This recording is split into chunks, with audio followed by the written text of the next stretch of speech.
Push-ups are one of the most fundamental bodyweight exercises and are very popular. The movement is simple, can be done everywhere, and it's very effective because you are using a lot of muscles at the same time. Sounds good, right? The problem is that a lot of people concentrate on quantity instead of quality when doing push-ups. To avoid this, you should focus on these 4 points to make your push-ups perfect. Let's start straight with the number 1, the body position.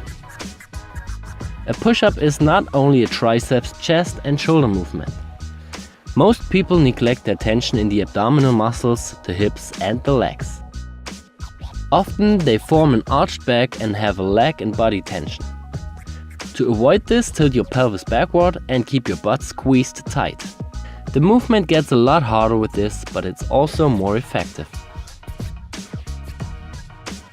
The second point is the arm position. The arm position doesn't really matter in terms of the perfect execution. A perfect push-up can be done with a wide or a narrow grip, but it's important to place your wrists in a nearly vertical line under your shoulder when you do the standard push-up. There are still exceptions for that rule, for example when you are doing pseudo planche push-ups, which puts the focus more on your shoulder. Or when you're doing sphinx push-ups, which are a triceps dominant movement.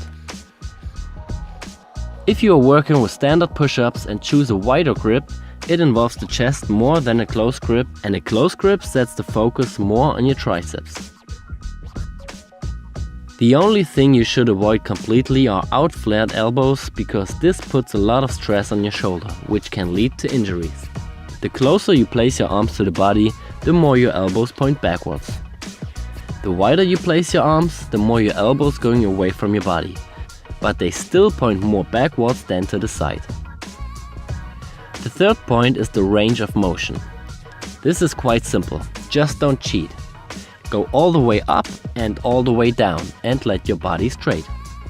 Don't decrease the range of motion by bringing your head forward or your hips down. The last point is the shoulder blade movement. This is a very neglected point. When you're going down, your shoulder blades come together, and when you're going up, they go apart. You should also focus on pushing them downward instead of upward. But don't forget, there's still difference between a passive and an active way of this shoulder blade movement. If you are too weak in the shoulder girdle, your shoulder blades come together because you are not able to hold your body against the gravity. You can see this especially at the top of the movement. When you are going down, always focus on the tension and an active shoulder blade movement. Don't let yourself fall down into your structures. If you consider all those points and try it on your own, you will notice that it's much harder to do. Maybe your amount of maximum repetitions will drop, but that doesn't matter.